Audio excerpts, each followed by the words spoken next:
And now the next case. All parties in the matter of Mimsgray versus Gilmore.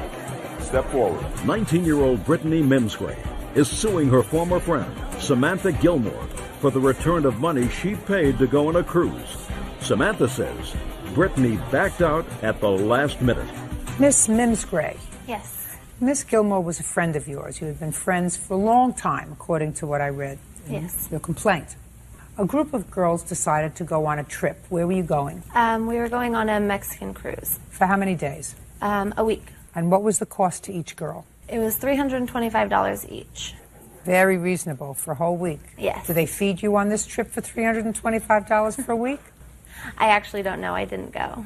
Do they feed you? Yes, they do. In any event, you paid Miss Gilmore your $325. Yes. She was making the arrangements. How old are you? I'm 19. And you? 19. Am I correct that someone in the party had to be 21 in order for the girls to go? Yes. What you tell me in your complaint is that one of the girls, I believe her name was Ashley, was the 21-year-old, she backed out. Yes. So now you have a predicament. You've paid your $325, as have other girls, and unless you found someone else who was 21 years old, you couldn't go. Yes. So according to you, you waited for a while to see if somebody else was going to go and somebody else was going to go, and nothing happened, so you made other plans for that period of time. That's what you say. And according to you, Miss Gilmore decided to take her brother. Yes, well, actually... Decided to take her brother. He was going to pay for himself. And his brother had a friend whose name was? Gaius. Gaius? Gaius Mike. He goes by Mike. Good. His name was Mike. Mike went on your ticket. Yes. And you want the money. Yes. Now, didn't Mike pay? No. Why not? Because we had made oral agreement that Mike was going to pay after the cruise, but Brittany showed up at my house the day before we left saying that she wanted it then. Just a minute. Who did Mike make the arrangement with? With you? With me. He made it with me and she made it with me. Just a second. So Mike made the arrangement with you that he was going to pay for the trip. Yes. And you told her that Mike was paying for the trip. That was your agreement with him. Yes. Now she's suing you because you told her you're going to get your money for this ticket. That's what you told her. Yes. Go get the money from Mike. She has no way of suing him because they did not have an agreement. The agreement was between the two of you. You have a cause of action against him if he breached that agreement and didn't give you the money. Yes, but since she had come to my house saying that she wanted the money earlier than she had expected, I figured if she felt that she needed the money before, even though he wasn't able to provide it for her, she should have called the travel agent herself and said that, because what she said was she wanted her ticket or the money. Madam. Ma'am. She could have done this and she would have done that, and if she did this, she wouldn't have been in that chair. She had an agreement with you, and the agreement was you were going to give her back her money because your brother and his friend were going on this trip with you. And if the friend stiffed you, sue him. He went, he had a good time. I assume he ate, right? Well, I'm sure his company wasn't that terrific that entitled him to a free ride, right? Right, Mr. Gilmore? You wouldn't give him a free ride. Ma'am, she canceled out at the very last minute. Are you following me? Your daughter made an agreement with her that she would get her money back. She has to do that. Now, since she did not gain anything herself, perhaps, unless she likes Mike, she has an absolute right to turn around and sue Mike for the cost of the ticket because he promised to pay her, and he didn't. She may have had a lot of other options. She doesn't have to exercise all those other options. She had an agreement with your daughter. Do you get it? Yes. Good. Now, you have a counterclaim for harassment and the expenses surrounding harassment. Ms. Gilmore, you want to tell me about that? Yes, when she had decided 4 days we had agreed that Mike was going to take her place.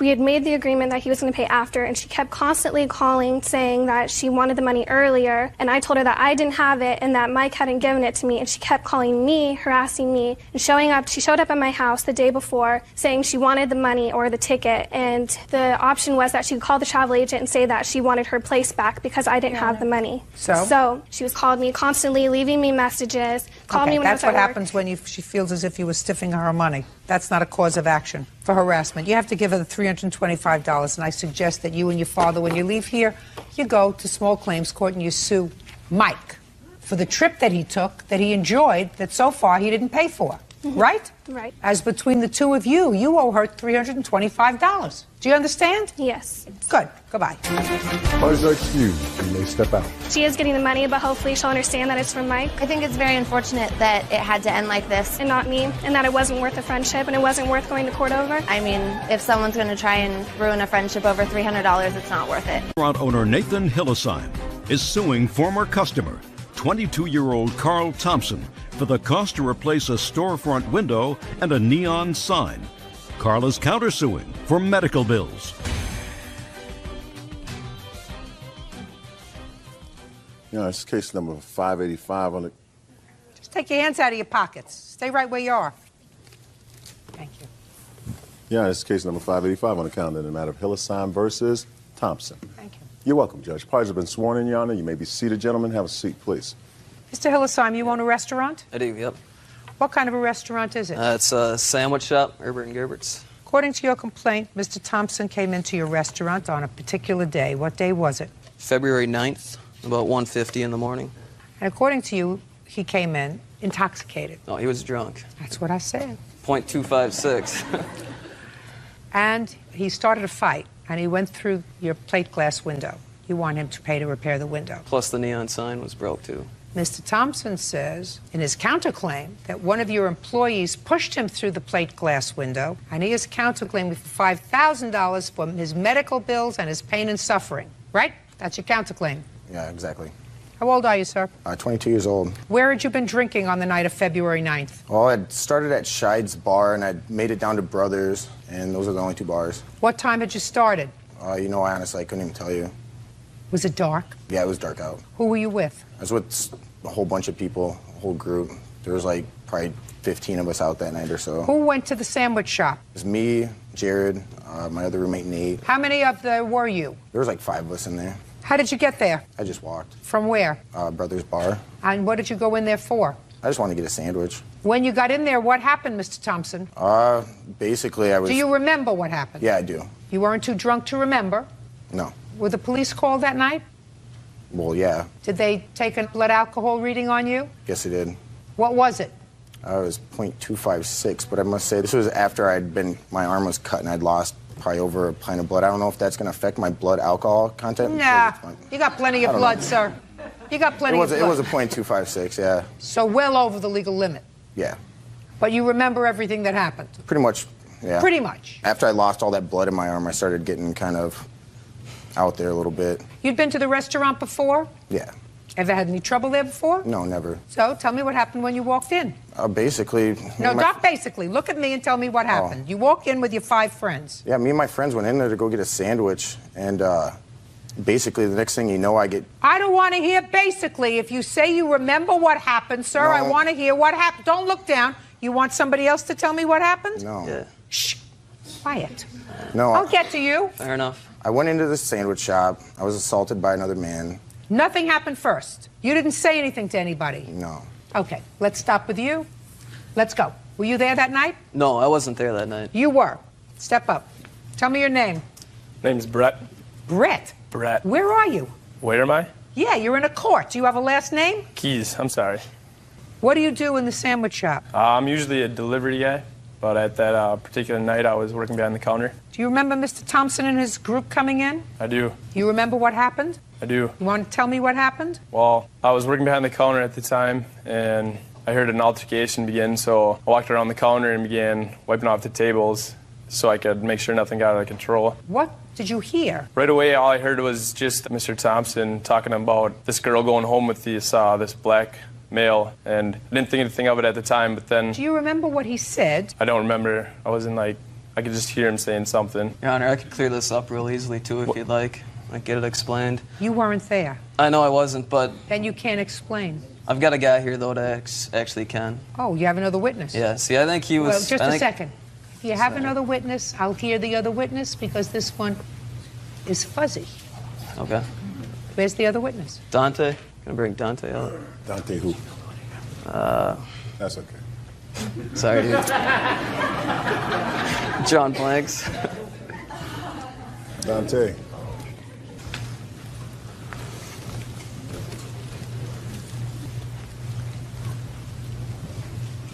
Here's your right hand. You swear to tell the truth in these matters? I do. State your name for the record. Dante Pettis. Mr. Pettis, I assume you were in Mr. Hilsheim's restaurant. Yes, ma'am. On the evening of February 9th. Yes, ma'am. Were you eating there? I wasn't actually eating there. Me, 2 female friends, and another male friend of mine, they were actually eating. We were waiting for a cab at the time of the altercation. Can you tell me what happened, if you remember what happened with Mr. I remember Thompson? very well. As we sat at one of the booths, he came up and was making comments towards, like, racially, saying, like, why are you going home with these guys or whatever? The only thing they're going to do is, like, sleep with you tonight and then never call you and things of that nature. So he was addressing this group that you were with? Yes. Was he using any words that were negative? It wasn't actually the words that was negative, it was just the demeanor of which he was using them. How far was he standing from your table when he said that? Oh, at that time he was maybe right at the end of the table. So what happened next, Mr. Pettis? I was a bouncer. I've been a bouncer in the city of Winona, so I know how to kind of diffuse the situation. So me and the 2 young ladies decided to go outside just to wait for the cab out there. And one of the young ladies walked back in, and I saw her say something. I don't know exactly what she said. I don't know who she was talking to or whatever. So I walked in following that. Next thing I heard was, oh, you think I'm racist? You think I'm racist? I'm the wrong MFer, to be called racist and this and that. Next thing... Who was saying that? He was. Then the next thing, he swung at me. Swung at you? Yes, he took 2 swings at me. I retaliated. Take hands out of your pockets. I actually retaliated. I hit him a couple times, and that's when Brent kind of came from behind the counter already or whatever. He tried to defuse the situation or whatever, and the young man over there was pretty drunk at the time, and he slipped through the window. You don't remember any of that, Mr. Thompson? Any of that just went on? I do remember some of that. Well, how come you forgot all about that when you were telling me what happened? The next thing you knew, you said you got... When I asked you what happened, you said you walked in, and the next thing you knew, you got pushed through a plate glass window. You forgot all about this whole thing. See, I didn't know. I thought I was coming here today to pretty much go to court over me getting thrown through the window. I didn't know any of this stuff was going to be part of it at all. What do you mean you didn't know that was... I didn't know. Pretty much what I thought it was like that. The only thing that I was pretty much going to come here to pretty much argue was just the fact that I was thrown through a window unreasonably. Well, just a second. Mr. Thompson, there were events that led up to that. You didn't walk into a restaurant and order a tuna on whole wheat toast, and somebody said, I don't like people who order tunas on whole wheat toast. He'd go through a plate glass window. There was something that transpired, Mr. Thompson, that led up to an altercation. Judge Judy continues in a moment. Right here, you see Brett grab onto me, and I can just get tossed and watch. Not only does he do that, he keeps throwing me around. Watch him. I don't see him throwing I'm still you. getting thrown. That's me right there, getting thrown around by him still. Look at him. Real cases, real people. Judge Judy. Restaurant owner Nathan Hillesheim says a drunken customer, Carl Thompson, fell through a plate glass window in his store. Carl claims he was pushed through the window by one of Nathan's employees. So when I ask you what happened... You know, Your Honor, this is so ridiculous that I can't even believe this is... No, what's going on right now, Your Honor, is all these guys know each other. Like, everything that he said is flipping everything around. They're flipping it upon me. Like, I didn't say anything racist to him at all the whole time. There was nothing of the sort. I don't even know who was yelling out the door or whatever. And all of a sudden, the next thing you know, Your Honor, I'm sitting there, and he left to go outside, and he comes back in, and I get blindsided hit. That's what happened. That's how the fight started, and then I retaliated after that. And when you retaliated, what happened? Nothing. I just was defending myself on it. Like, he came in, he blindsided, hit me in the face. I didn't even know what was going on, and like, I was just a scramble after that, pretty much. I'd love to see the video, because I understand that there's a tape. Yeah. But take your hand out of your pocket. Wouldn't have had any trouble, Mr. Thompson, if you weren't drunk. Listen to me, sir. We wouldn't be standing here today if a 22-year-old didn't drink to the extent that he got diarrhea of the mouth and said things that he shouldn't have. We wouldn't be here today. Whether they acted appropriately or not is another issue. Your Honor, I'm speaking. The problem emanated from the fact that you lost control of your ability for reasoned judgment by drinking too much. And if you didn't, you wouldn't have gone through a plate glass window, and you wouldn't have had any problem. The problem started with you. With you. Because there isn't a question in my mind, Mr. Thompson, that you made statements to this man and his 3 companions that if you had not had too much to drink, you wouldn't have said. Now, whether they overreacted is another issue. Exactly. The fault lies with you. So stop thinking of yourself as a victim. How long have you owned the sandwich shop? 5 years. How many times has somebody gone through your window? First one. You think it's an accident that the first person that went through his window had a 2.56 blood alcohol reading?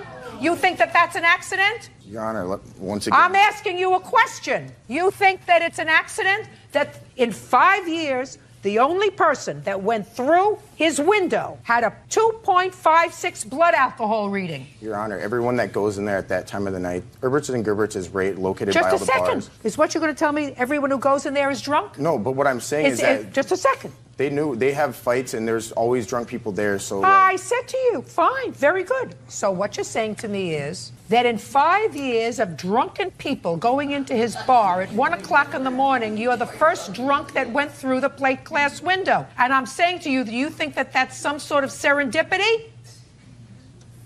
Now I'll see the video. I've gotten it out of my system.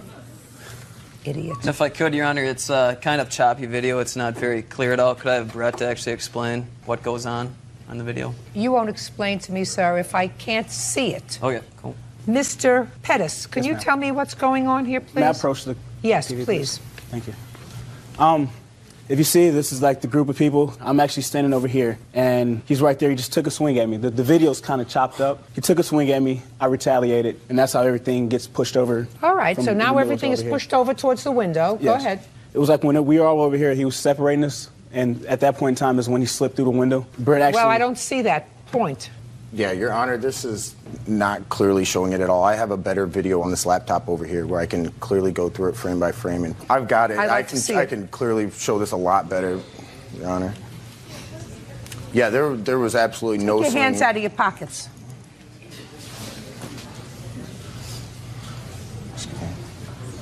Excuse me.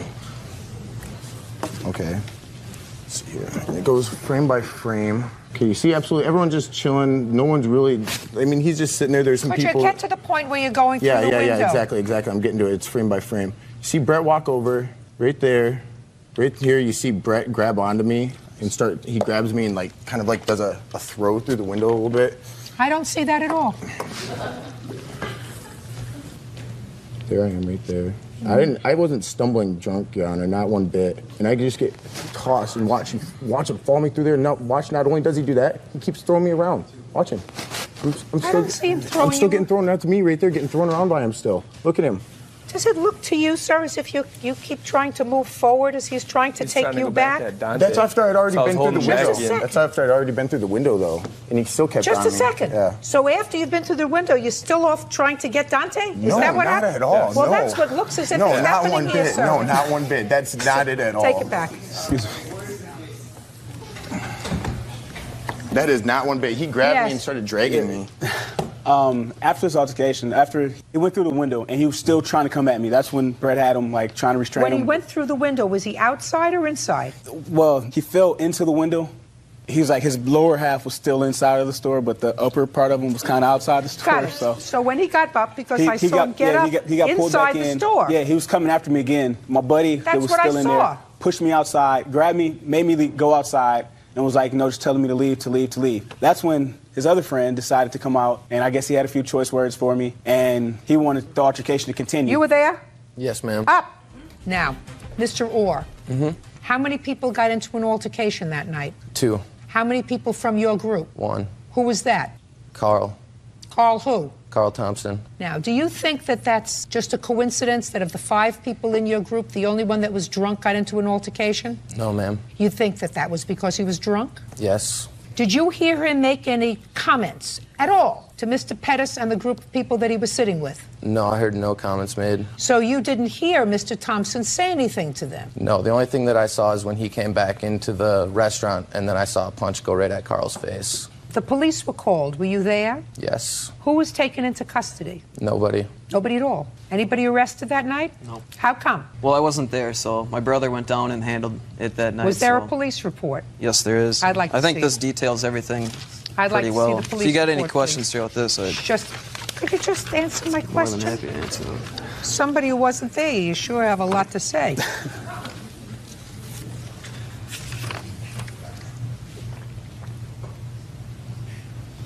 Mr. Orr, you remember speaking to a police officer that night? Yes. You remember telling the police officer in response to his questions if they had been in a fight, that they both indicated that they had not been in a fight and you were with Mr. Thompson? Do you remember that? No, I didn't say that. Well, that's what the police officer says. Says that when the police arrived, they saw you and Mr. Thompson walking. He asked where you were coming from, and you indicated that you were coming from Scheide's bar, the opposite direction they had been walking, and well after bar closing time. So you lied to the police, according to the police. I exited my squad car and approached on foot. Again, I asked if they had been in a fight, and they both indicated that they had not been in a fight. I then observed a small drop of blood on the shirt of Orr. That would be you. Thompson was standing behind Orr and slightly offset. I then observed Thompson's left hand was all bloody and he was dripping blood, and then I requested rescue. That's what the police officer says. I'm just reading the police report. Yeah, Jared was never actually in a fight at all. And like with me, Listen to me, Mr. Thompson. If a police officer came up and I was all bloody and I had been pushed through a plate glass window, and according to you, you had been blindsided by a punch to your face in the bar, and a police officer said, first, where are you coming from? I wouldn't have lied and say I was coming from a bar, because that was a lie. You would say I was coming from the sandwich shop. And then if I was asked by the police officer, was there a fight? I would have said, yeah, there was a fight. I got pushed through a plate glass window. And I did. Your Honor, like I said, and it shows in the police report, I bled copious amounts of blood. I'd been punched. Something, not from your brain. But after the point when I went through that window, and at that point, I got no recollections even of talking to that officer at that point. You know why? Because I'd lost so much blood. No. Listen to me. If you lost that much blood, sir, so that you were delirious, you couldn't have been walking. I lost a lot of blood, Your Honor. Oh, God. You're standing here, aren't you? Orr stated that a group of black males attacked Thompson at the sandwich shop. And then Mr. Rohr, according to the police, at least said that, or told me that one of the black males displayed a handgun in his waistband. I did not believe Orr about the handgun or the way Thompson had received the cut, because you told the police that he got the cut by being punched so many times. At CMH, I assume that's the hospital, I spoke with Thompson. He admitted that he had been kicked out of the bar earlier that night for fighting with some black guys. That didn't even happen Thompson at all. stated he was sitting in the sandwich shop eating when the black guys entered and began to racially harass him by calling him white boy and white. Oh. Your Honor, at that point, that wasn't even right. I know you were delirious from your loss of blood. Right of the police to try to get a statement at that point. Just a second. Okay, what was the bill for the window? The window to replace it was $344.96. Cheap. Neon sign was $90. Got receipts here if you'd like to take a look at them. $434.96. Mr. Thompson, which is what? $344.96. What? $344.96. Plus the sign? Plus the sign is $90. No, I said $434.96. Oh, yeah, sorry. No?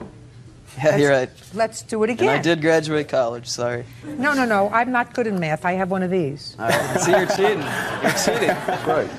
Mr. Thompson, you owe the plaintiff $434.96. Your counterclaim is dismissed. You brought the incident on yourself that evening. Next time, sir, don't drink. You can't handle it. Your counterclaim's dismissed. That's all.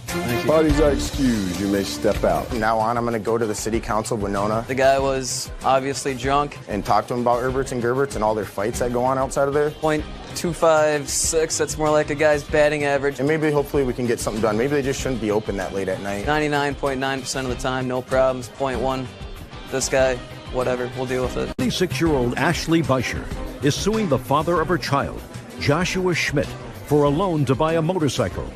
Joshua claims Amy slashed his tires on 2 occasions. All rise.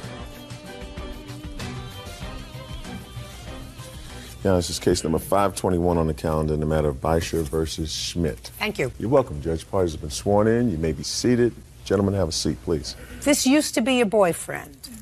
When you were having a lapse in judgment while he was your boyfriend, you co-signed on a credit card for him to buy a dirt bike because he couldn't get it on his own. Correct. And the agreement was that he was to make the payments faithfully on that credit card. That's correct. He did make payments for a period of time on the credit card, and you separated. But he agreed to continue to make the payments on his bike, which he was using and which he took with him. Correct? Correct. Then there came a time that you and your fiancé, this would be fiancé, went to purchase a car. and you found out that your credit was awful. When you checked to ascertain why, according to your complaint, you found out that Mr. Schmidt had not been faithfully making on time the credit card payments on his bike. So what you want now is you want him to pay off that credit card so that hopefully you can get your credit restored. That's correct. Mr. Schmidt says that he was paying off the credit card until you slashed his tires. That's ridiculous. Shh. So that the fault is really yours for slashing his tires, causing him to lose his job. Have we joined the issue, Mr. Schmidt? Hello? You say in your answer it's really her fault. Yes, I believe it is. Perfect. I would like to see the date of the credit card loan and the history of payments. I have that right here. This only goes back a year. They wouldn't. Fine. Okay.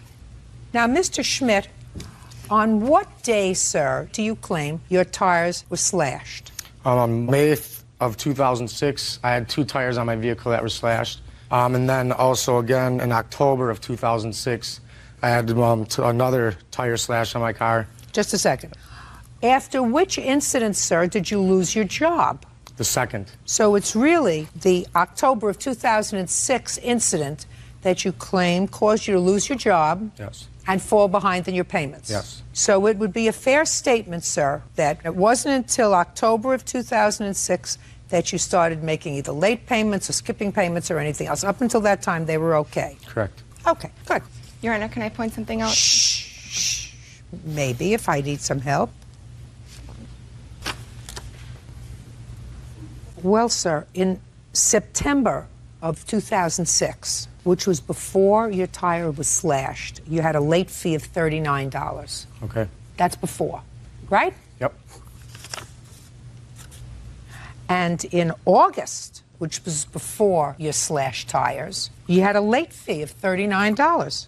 That would be after the first. You just told me, sir, that you didn't lose your job until after the October incident. Yes, but missing days of work. No. Baloney. The issue was that after the October incident, you lost your job because of the tire slashing, causing you to fall behind in your payments. And you said to me prior to that time you were on time with your payments. So we now have August and September where you were late. Are you following me, Mr. Schmidt? Yes, I am. Who is this? This is my witness, Jason. Maybe. Jason. Now we have July. Late, Mr. Schmidt. And how much, sir, were you supposed to pay every month? It's about $70. So sometimes you didn't pay at all. And then you sort of doubled up the next month, right? Yes. You can't do that. You know you can't do that. Look at what we have here. A June late assessment. And you didn't make a payment. Whole month of June. Is it possible, though, that me without a vehicle, how is it possible for me to get to work, to make money, to make payments on this? What are you talking about? Who cares about whether you have a vehicle? How do you get to work? I don't care how you get to work. Walk. Crawl. Get your witness to pick you up. Now, let's go back to before the first incident, Mr. Schmidt, that you allege she slashed your tires, which you have to prove to me. Anyway, let's go back to April now. Even you will know, Mr. Schmidt, that April comes before May, yes. Right? How do you account for the late charge in April, Mr. Schmidt? I don't. Right. So the cock and bull story that you gave me is just that. You've been making late payments on this loan forever, because we also have one for March. So what do I care how you get to work? How did Abe Lincoln get to school? I'm waiting for an answer. Walk. That's what he did. He walked. And you remember from grammar school how many miles he walked to school every day? No, I don't. I think it was 5 miles each way, wasn't it, Bert? I think something like that. 5 miles each way. Do you understand, Mr. Schmidt? Yes. When somebody else does a nice thing to you, what you're supposed to do is not be a pig. If you want to, you get the loan totally out of her name, and then if you want to screw up your credit, you do it. But you don't screw up her credit. Now, how much is left on the loan? The grand total is about $6,700. Well, the maximum I can award you is $5,000. You understand that, and the check will be directly to the credit card company which holds the loan. Yeah. You're still responsible, as is he, for the remainder of it, Right. and he's responsible to pay it. Right. Who do you work for? I actually just got a new employment job. It's DeLuca and Tobin. It's a drilling company. Well, you would have no objection if they deducted the remainder of the balance, anything over $5,000 from your check, would you? Listen to what I just said. You owe the money. You have the dirt bike, don't you? Yes. The maximum I can give her is $5,000. That will be made directly to the credit card company. You still owe them about $1,600. Are you prepared to sign an authorization to allow them to take the remainder of the money at periodic payments out of your check? Yes. Perfect. We will prepare that order and send it over to the drilling company and any other company that you might work for subsequently. Do you understand? Yes. Perfect. Judge Judy continues in a moment. Mr. Schmidt, you sure you want me to do this to your friend? You sure you want me to do this to your friend? Yes. Be my pleasure, sir. And later today, You can't complain about it if somebody says this is really funny. I want to send it to everybody that I know who knows this jerk who posted this on Craigslist. real cases, real people. Judge Judy. Ashley Beischer claims the father of her child, Joshua Schmidt, owes for a $5,000 loan to buy a motorcycle. Joshua is countersuing, claiming Amy slashed his tires twice. Okay, let's get to the slashed tires. Did you slash his tires in May? Absolutely You don't not. look like a tire slasher. No. You didn't see her slash your tires, did you? No, I didn't. Did you? I did not see her. No. Step up. Your name? Jason Jason what? Moyer. How do you know her? Through him. When was the last time you had any contact with her? While. A while is not a month, Well, a I year. don't talk to her, but I've seen her around town. When was the last time you had contact with her? Last fall, or around there. Tell me about that contact. Well, Look at me. I was at the bar and I had walked by and Bar, what bar? Krieger's possibly. What do you mean Krieger's possibly? Well, it was either that bar or another one over there. What time? Probably 8 or 9 at night. What date? I'm not exactly sure. What month? October or November. Mr. Schmidt, you sure you want me to do this to your friend? You sure you want me to do this to your friend? Yes. Be my pleasure, sir.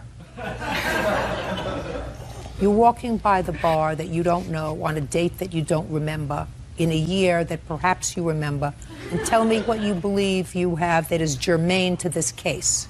Well, I had heard her and her friends laughing about how his tires had been popped. Yes? Yeah, so I assumed she had something to do with it. Oh, then you assume. Good. Do you have anything else that's germane to this case? I did pick him up for work, too, a couple times. I don't care. Sit down. You have anything else on the tire slashing, sir? I just have a copy of, actually, no, I do not have Good. this on me. Thank you very much. Your counterclaim is dismissed. You owe $5,000, and we will prepare an order for the remainder of the $1,600 to be deducted automatically from your check. Forward that to your employer with my love and hugs and kisses. Thank you very much. Goodbye. Please excuse me, step out. I hope we have a friendship for my daughter's sake. I do not know. Hopefully it gets better in time. Just be a man. Take responsibility for his actions. 22-year-old Christina Sanchez is suing her ex-boyfriend, 23-year-old Seth Apodaca, for smashing out the windows of her rental car. Christina also claims he shot the vehicle with a paintball gun. Order. All rise. Now, this is case number 543 on the calendar in the matter of Sanchez versus Apodaca. Thank you. You're welcome, Judge. Parties have been sworn in, Your Honor. You may be seated. Folks, have a seat, please. Ms. Sanchez, the defendant was your boyfriend. Yes. It is your claim that you made a couple of small loans to him about a year ago. Yes. But your real problem is that recently he got angry, a little Yes. jealous, and he vandalized a car that he thought was your car that turned out to be a rental car, and you had to pay the deductible on the car. Yes. Mr. Apodaca, as far as the loans are concerned, says that these loans were gifts. There was never an anticipation that you were going to be repaid for any of this money that you laid out for him. You were boyfriend and girlfriend at the time. And as far as the vandalism to the car, he sort of admits that he did it. But he said you deserved it. No, do it again if I could.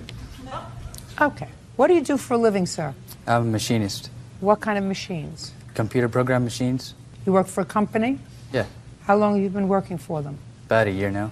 A year ago. Did Miss Sanchez loan you any money? And she paid a few bills, but they were gifts. Tell me why she paid a few bills for you. I lost my job. Were you living together? Yes, we were. Where? We were living at her mother's house. So you weren't paying any rent? Yeah, I was paying rent. Until I lost my job, of course. When you lost your job, you weren't paying any rent? Yeah. Try yes. What? Try yes! Yes. Good. Now, what kind of bills did she pay for you? She paid cell phone bills, a car payment, helped me out with the down payment, but I paid her back for that. Cell phone bill, a non-essential. I know that you people feel that it's an essential, but the truth of the matter is, we did get along for many, many centuries without cell phones. Put your hand down. How much was the cell phone bill she paid for you? Well, I have a spending limit on my phone, like $120, and it's never been more than that. How many months did she pay the cell phone bill for you? Maybe two months. How many months did you pay the cell phone bill? 4. I have the bank statements right here to show it. Good. How much did you pay for a cell phone? It was a total of $400. I paid 4 payments of $100 apiece. Okay. What other bills did she pay for you, Mr. Apodaca? Just car payment, that's it. One car payment? One car payment. And how much was that? I actually made 2 car payments. I also have that in my bank statements as well. But I paid her back for that already. You did? Yeah, because that was income tax money. I paid her back. Okay. But you do owe her for your cell phone. No. I say you owe her for your cell phone because if you have no job, you don't need a cell phone. Do you Yeah, understand? but she paid it as a gift. That's why you're here, for me to make that judgment, Mr. Apodaca. This isn't a back and forth, sir. You were living rent-free because you couldn't pay the rent after you lost your job. She lived rent-free in my house. Shh. Listen to me, sir. Did you ever pay her cell phone bill? Bought her a $500 phone. Just, did you ever pay her cell phone bill? No. Did you ever pay her insurance bill? Nope. Did you ever make a car payment for her? No, I wouldn't do that. Just a second. The answer is either yes or no. Listen, try not to be smart with me. You may think you're smart with other people, Mr. Apodaca. I assure you that she found you attractive. I do not. So with me, you're going to play it straight down the middle. I'm going to be respectful to you. You're going to be respectful to me. Do we understand each other, sir? Yes. Yeah. On what date did you vandalize her car? It was February 11th, Your Honor. Don't interrupt him. I was letting him think. Sorry. February 2007. How did you vandalize her car? I put 3 bricks through her windows and paintballed her car. Shh. Excuse me? I put 3 bricks through her windshield, her rear window, and her driver's side window, and I paintballed her car. And you did that because you found her involved with another man? Yeah, she's sleeping with my friend. Just a second, because you found her involved with another man? Yeah. Yes. But you were no longer together? Nope. How long hadn't you been together? About a year. Now, Mr. Apodaca, have you ever been in therapy? Listen to me, I'm being very serious with you, and I don't want to hear anything from you people. Do you understand? If I do, I'm going to empty out the audience. Do you understand? Have you ever been in therapy? No. How old are you? 23. You live at home? Yeah. With whom? With my bandmates. Okay, but you don't live with family. No. I'm going to suggest to you very strongly that if you want to live a happy life, you should get yourself a little therapy. I am living happy. I'm fine. No, you're not. Yes, I am. Perfectly fine. Mr. Apodaca, have you ever been arrested? Yeah. Were you arrested, Mr. Apodaca, more than once? Just once. When? A week after I paintballed her car, broke her windows. I'm a lot older than you are. I've never been arrested. How old are you? I'm 22. Ever been arrested? No, ma'am. Is this your daughter? No. Who are you? I'm my boyfriend's mother, Your Honor. How old are you? I'm 48.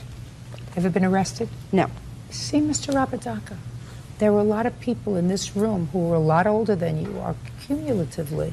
That's them, not me. Who've never been arrested. Now, you say you're happy and you're living a wonderful, full life. Yep. And I'm suggesting to you, sir, just a friendly suggestion, that anyone who, after a year of not being with someone, has as much anger as you had a year later and vandalized her car in such an aggressive manner has issues that they really should be resolving with a professional. That's my suggestion. It doesn't require an answer. I've given you my reasons. I think that that kind of hostility and aggression after a long period of time is something that should be addressed. Judge Judy continues in a moment. And later today, He did move out before we even went to trial. Well, but he moved out because there was going to be a trial and he was being... he moved out because he got his girlfriend pregnant. Oh.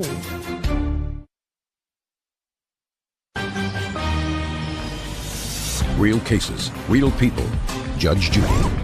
Christina Sanchez claims ex-boyfriend Seth Apodaca vandalized her car with bricks and a paintball gun. Now, you had to pay a $500 deductible, is that right? Yes, ma'am. And he also owes you for your cell phone bill. And the car payments, Your Honor, he never paid me back like he said he did. Well, I'm not sure. I have an email right here from him that actually has me asking him why he doesn't think he has to pay me back the money, and this is dated back to September. Oh, I want to see what he says. It's a bit vulgar, Your Honor. I'd like to see just what his answer is. If you say it acknowledges the debt, I'll be glad to read it. It starts at the bottom and works its way up. Madam, he does not acknowledge the 2 car payments. He owes you $900, $500 for the vandalism that he did on the car, and $400 for the cell phone. I'm not getting involved in the stereo that you say you sold to him for $200. That's nonsense. That's all. Judgment for the plaintiff in the amount of $900. That's all. Parties are excused. You may step out.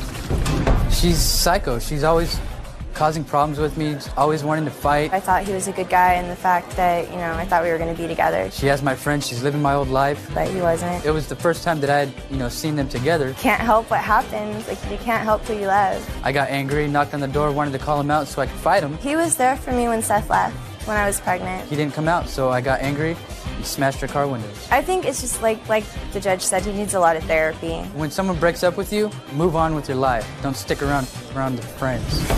And now the next case. All parties in the matter of Fairbank versus Pavonsa. Step forward, please. 17-year-old Christina Fairbank and her mother, Janet, are suing Christina's ex-boyfriend, 18-year-old Rich Pavonsa, for crashing their car on 2 occasions and for a loan to go to the prom. How old are you, Miss Fairbanks? I'm 17. This is your mom? Yes. And that used to be your boyfriend? Yes. How old are you? 18.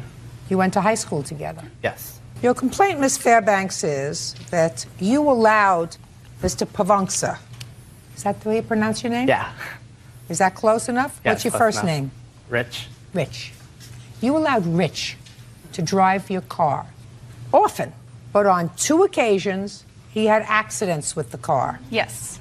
And you want him not only to pay for the damage he did to the car, but the increase in insurance that your mother has to pay on the car for the next 12 months because of the accidents. In addition, you claim that your mother made a small loan to him for some expenses that had to do with the homecoming and the prom. Yes.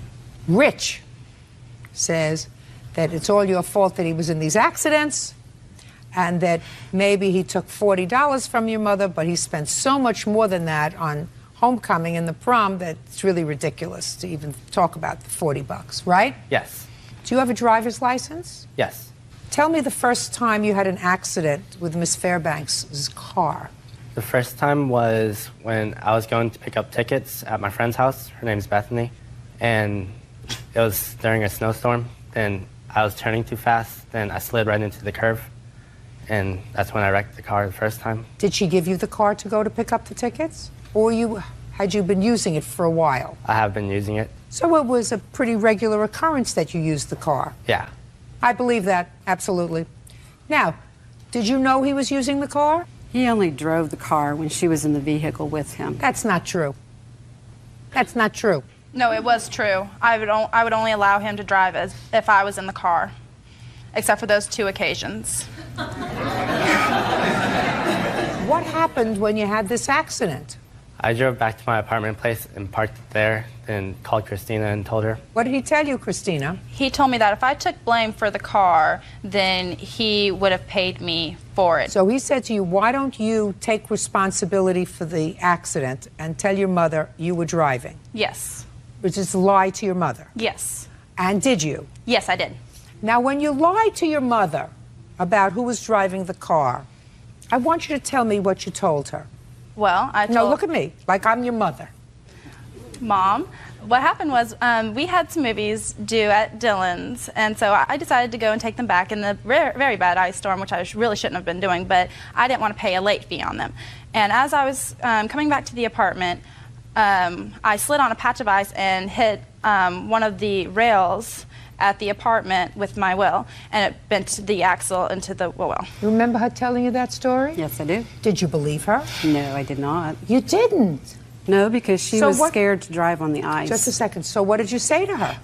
I asked her if she was telling me the truth. Just a second. Okay. You said to her, Christina, are you telling me the truth? Yes. And what did she say? She said yes. And you said what?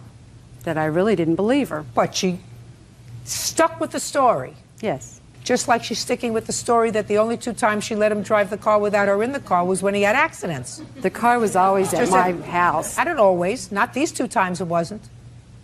Just during the day. Miss Fairbanks. Possibly. Miss Fairbanks, don't play with me. I'm just not, telling you ma'am. that your daughter's a fibber and that you believed her.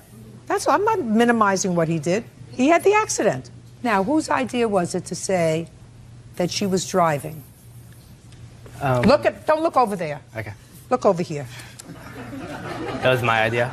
Your idea. Yeah. Now, why did you want her to lie to your mother, Rich? So the insurance won't go up for them. Now, with that in mind, why don't you think you're responsible for paying for that accident? Because they took the risk of me driving the car because they allowed me to drive the car. That's why. Now you're becoming irritating. Who was driving the car in an ice storm? I was. Who made the bad judgment to go and do a non-essential errand during an ice storm? I did. Who misjudged the road? I did. So who do you think ought to pay for the damage? I think I should. Right! There you go. There you go. Now, how much did it cost to fix that accident? $348.73. Okay. Now, Christina, my darling, a week after he had this accident and asked you to come up with this cock and bull story to give your mother and lie to your mother, you let him drive the car again. Yes, he was supposed to go and get gas.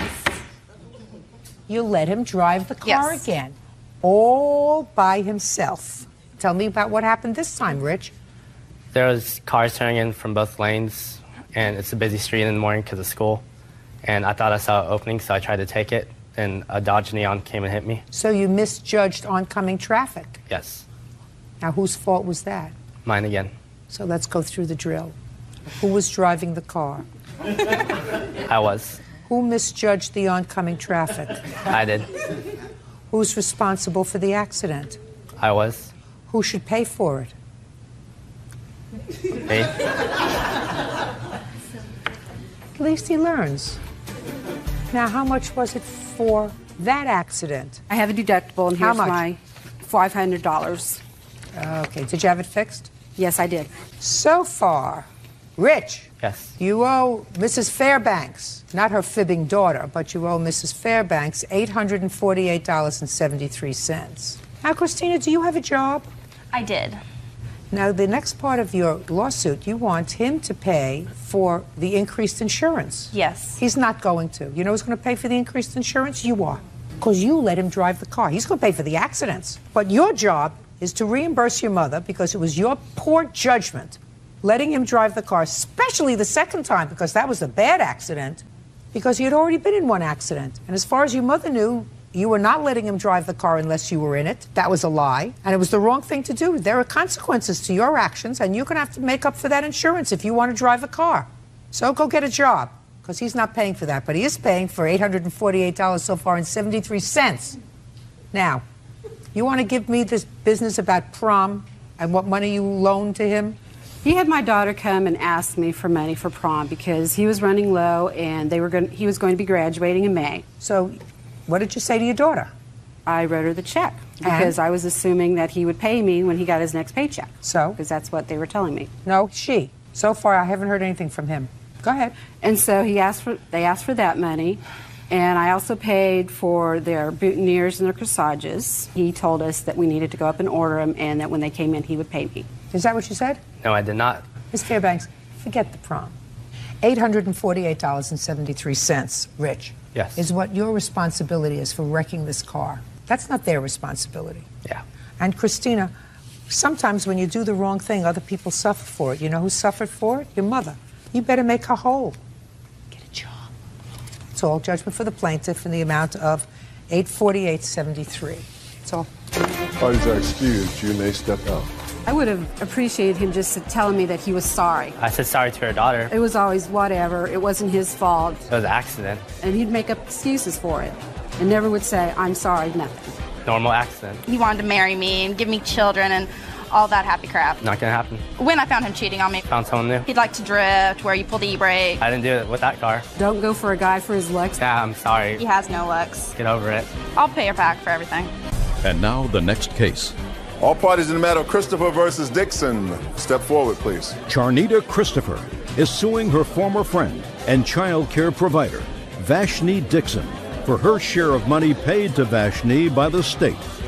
Vashni is countersuing for unpaid child care fees. Miss Christopher, Miss Dixon was a friend of yours. Yes, and it is ma'am. your claim that at some point she needed some assistance, you needed some assistance with child care, and the state was paying for your child care costs. Yes, ma'am. You engaged Miss Dixon to watch your children with the following arrangement, that she would share those child care responsibilities with your aunt, and then they would split the check. It is your claim that when Miss Dixon got the check, she kept the whole check for herself, and you want half the check so that you can give it to your aunt. Yes, ma'am. Miss Dixon says that there was no aunt, that she watched the children, but that you wanted her to split the county check. You would keep half, and she would keep half. And she felt that that was very unfair since she had the responsibility of watching the children. She has a counterclaim, and her counterclaim is nonsense.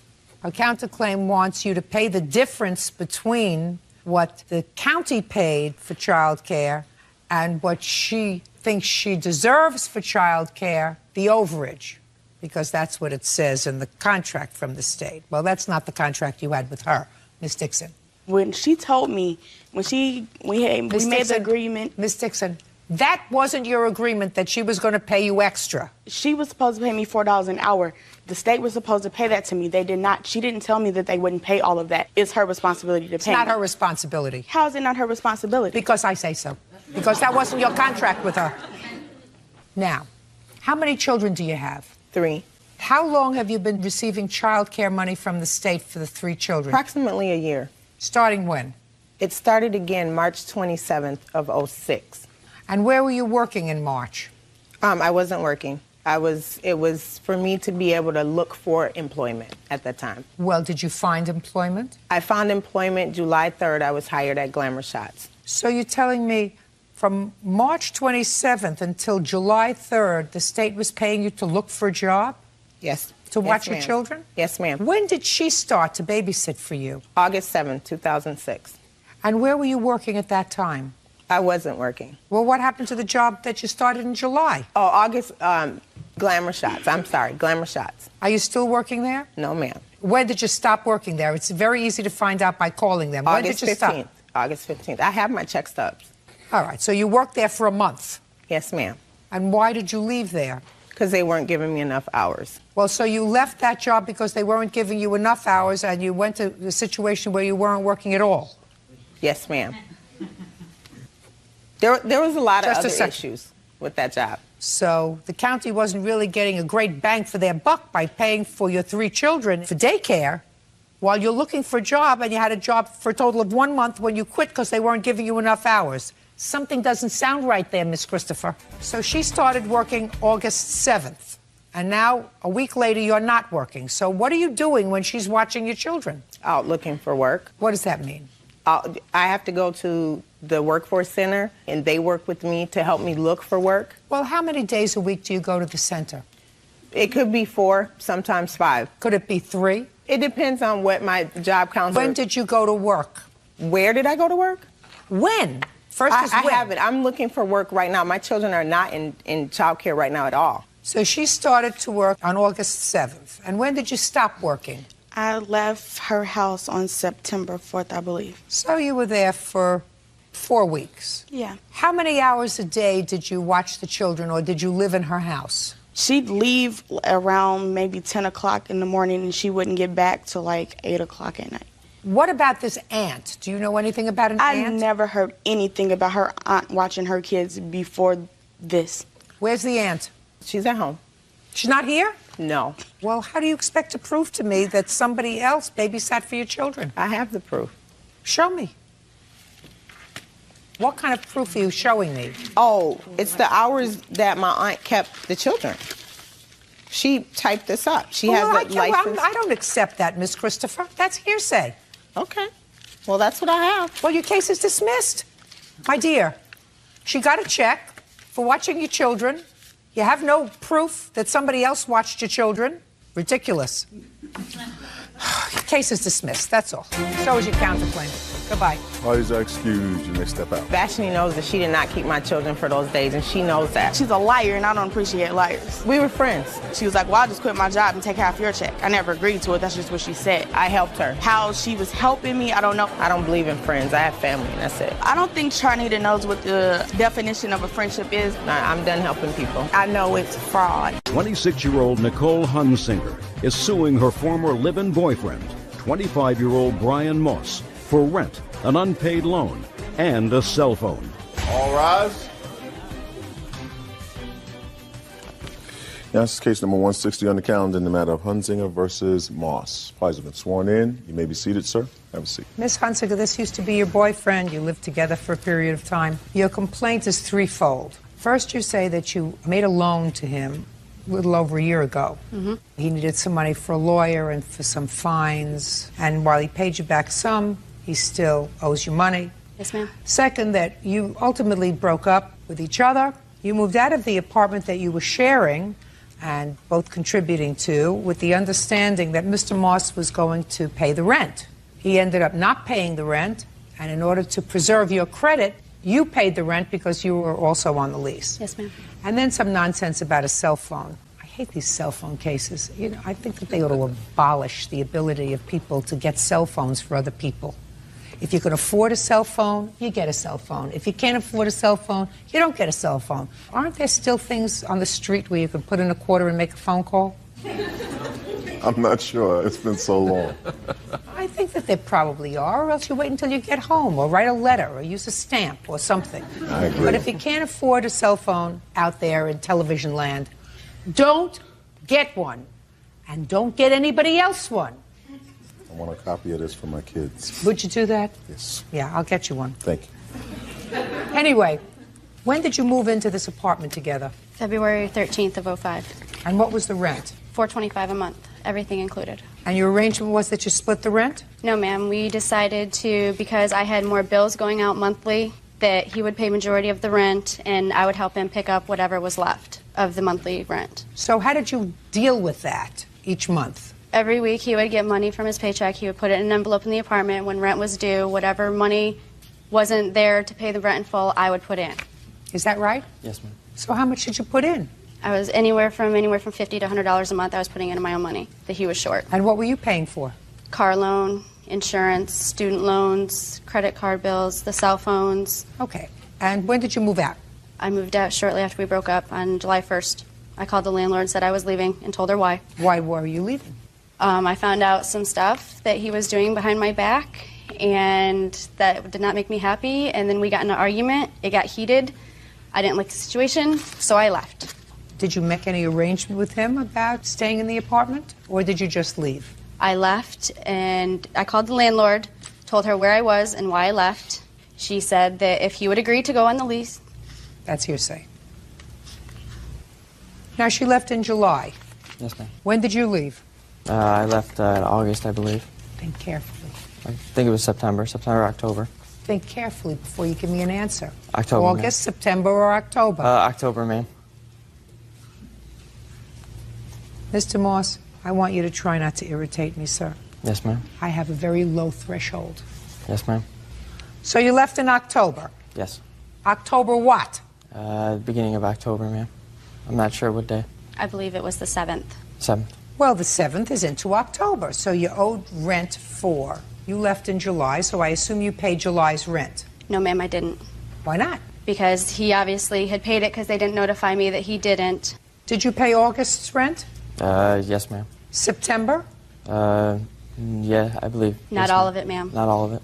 I think you should have stayed with her because she can finish your sentences because you're having these mind lapses. Yes, ma'am. How much of October's rent did you pay?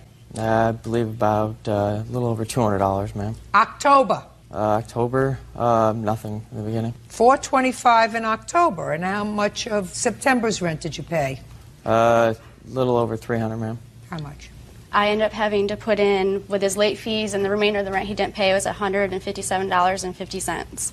Plus the $425 for October? Yes, ma'am. And what about November, December, and January? What did the landlord do with November, December, and January? Do you have an agreement with him? I have their paperwork right here. Can I see it, please?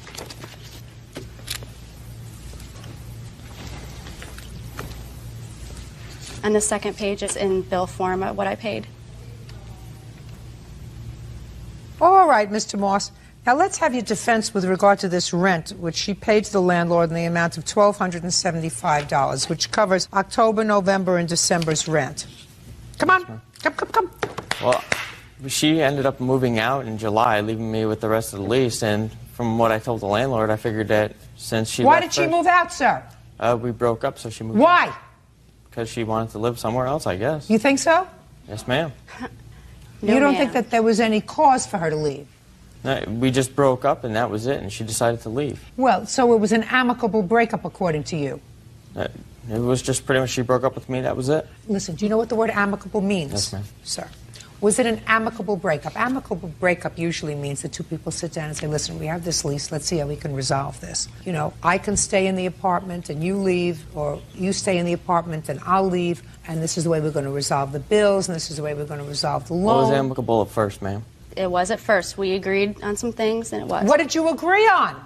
Mr. Moss? Basically, what I agreed on was that I can, for as long as I could, I can, maintain the rent. No, Mr. Moss, that's not what you said. What do you mean, as long as you could, you would maintain the rent? I didn't say I was going to do it until the end of the lease, Your Honor. Where are you living now, sir? I'm living in another apartment now, in the same town. With whom? Myself. What's the rent? $320 a month. So that's a difference of $100 a month in the rent. Yes, ma'am. So if you would pay this landlord $320 a month rent, she would have been relieved of the burden of paying the landlord $1,275, right? The Yes, landlord ma'am. would have come after her for only a few $100s, right? Yes, ma'am. So why didn't you do that? It must have cost you something to move. It cost me quite a bit to move, but... So why did you move? I couldn't afford to stay there at that time. I had to borrow from friends just to move to another place. But I couldn't borrow enough to actually maintain there, and then I didn't want to just stay there anymore. It was just... That sounds like a lot of double talk to me, Mr. Moss. Judge Judy continues in a moment. What did you need a lawyer for, Mr. Moss? Identity theft. Whose identity did you steal? Father's. Father pressed charges? Yes, ma'am. He must have been really angry with you for something else. He told me his father was dead. And later today, You have another phone now, sir? Yes, I do. Good. When did you get it? Look at me. When did you get it? When did I get it? I don't know. When did you get it? That's a question. I ask the questions, you give me the answer. When did you get the phone? real cases, real people. Judge Judy. Nicole Hunsinger claims ex-boyfriend Brian Moss owes for rent, a cell phone bill, and attorney fees after he was arrested for identity theft. Okay. Now let's get to the loan. When did you make this loan and for what? It was for attorney. What did you need a lawyer for, Mr. Moss? I had another court case, Your Honor. What kind of court case, sir? Criminal court. For what? Identity theft. And? Whose identity did you steal? Father's. Your father's? Yes, ma'am. How much money did you rack up before they found out? $1,087, ma'am. Father pressed charges? Yes, ma'am. He must have been really angry with you for something else. I haven't talked to him about 7 years, ma'am. Apparently, he told me his father was dead.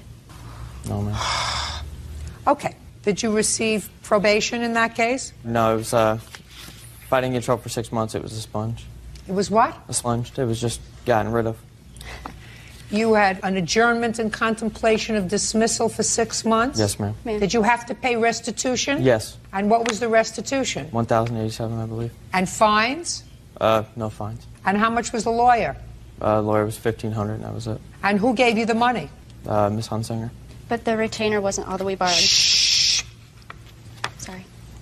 How much did you pay her back? I paid for the first few of the monthly payments of the lawyer's fee. How Actually, much? the loan fee. I'm not 100% sure, man. It was like 4 months. How many months did he pay you back? He paid for the first 5 months of my loan payments. And how much were the loan payments? They were $113.35 a month. Why did you stop? Because she had left. I had lost contact with her. She asked for the phone back, and that was it. And I hadn't seen her since then. I only seen her once or twice. Yes, ma'am. So at this point, Mr. Moss, we are acknowledging the loan Yes, ma'am. in the amount now, according to you, of $2,142. Yes, ma'am. See what he said about this in his answer. I didn't hear anything. She never said I had to pay her back. She didn't. I did that on my own record. He gave me his word. Okay. So far, Mr. Moss, I find the following, sir. That you had, according to you, an amicable initial breakup. Yes. The discussion was, and this is what I find, not what you say, Yes, ma'am. that you agreed to stay in the apartment and she was leaving.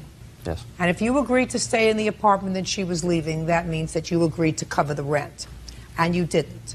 And I have verification from the landlord that you didn't pay the rent, and that she did, and that, as a matter of fact, you moved into another apartment at practically the same rent. So you really could have stayed there and maybe been shy a couple of $100, not the $1,275 that she had to kick in. So I believe that you had an agreement with her to stay there for the duration of the lease. Did you move someplace else? Yes, ma'am. Where did you move?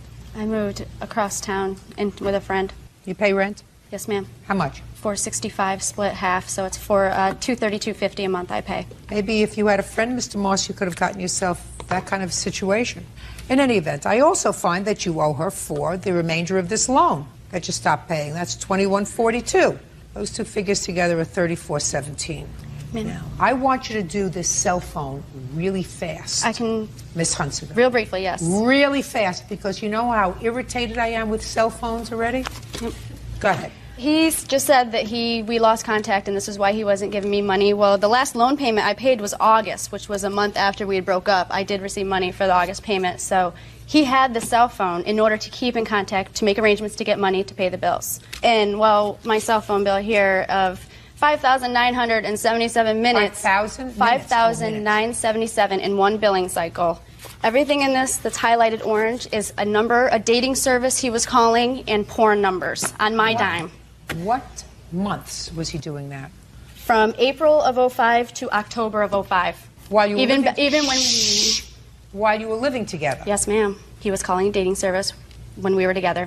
Why weren't you getting the bills? It was your phone. After the first 2 billing cycles of our cell phone bill, they stopped sending a detailed bill. Well, after I allowed him to keep the phone, to keep in contact with me, I got detailed 60-page bill for one bill. Should have gotten it before, Miss Hunsinger. Yes, ma'am. I know. Should have gotten it before. Because you're going to deal with that cell phone bill. It's going to make you smarter for the future. Going to make you smarter and stronger. Mm-hmm. It will. He will. He's going to never again. Good girl. Who is this? That's my stepfather. Looks like a nice man. All right, Mr. Moss, there are no free rides in this world, sir. You owe her $3,417. You're a very lucky girl. Thank you, ma'am. Right? Thank you. The first mistake that you made was, as soon as you found out that he had stolen his father's identity, you should have packed your suitcase and fled. I'm aware of that, but he and had told me he fled. was dead. He told you his... He had told me his father was dead until and it was he got okay charged. to steal his identity because he was dead? He came back from the dead and... Do you understand what I'm saying to you? Yes, ma'am, I do. You know, I do. You have to hire a lawyer, and in order to get an adjournment and contemplation of dismissal, unless the DA is not playing with a full deck, which is an ACD, which is what he got, he has to plead guilty. He has to say, I did something wrong, which he sort of acknowledges, that he stole his father's identity. And you had to know that in your soul, right? How old are you? I'm 26. 26. And you? 25, ma'am. Is this your first arrest, sir? No. Got it? Kiss the ground. Look up to God and say, thank you, God. Before I got further involved with him, before I made a baby with him, before he took everything that I have for now and the future, move on. Yes, ma'am. Kiss Parties are excused. You may step out. I just think it's wrong, but I mean, there's nothing else I can do about it, so. A slime. That's all I can say. He's a liar. It was just funny because everything was a gift until we broke up. Nope. Not a gift. He knew they were loans, and he agreed to pay him back. Basically, she was trying to hold everything that we ever had together over my head, and I just couldn't take it anymore. He's a liar. He's a criminal. He's a liar. Pretty much, we just didn't see eye to eye on so many things. I won't trust again. It's going to take a long time. 21-year-old Erica Chandler is suing her ex-boyfriend, 22-year-old Andrew Erickson, for money owed from a botched eBay sale and for damaging her car while trying to park. All rise. This is case number 99 on the calendar, the matter of Chandler versus Erickson. Parties have been sworn in. You may be seated. Sir, have a seat, please. Miss Chandler, Mr. Erickson used to be your boyfriend. Did you ever live together? No, we'd talked about it, but never acted on it. Your complaint is threefold. You sort of got the whole kitchen sink here. Yeah. Wanted to get everything off your chest now that the romance is over. I understand that. Not necessarily sympathetic yet, but I understand it. About a year ago, Mr. Erickson asked you to sell something for a family friend on your eBay account. And what he asked you to sell was supposedly a rare coin. Mm-hmm. You sold it, and the person who purchased it complained that it was a fake. They had already received the coin. There was a charge back to your account. So you were out $800 and some odd dollars. Is that right? That's correct. That was a year ago, June. Right. Subsequently, you opened up a joint bank account with him. But neither he nor this family member ever paid you back this $800. Right. Why not? He had promised to pay me the money. When he had the money, he barely had a job. Barely had a job, and you opened up a joint bank account with him?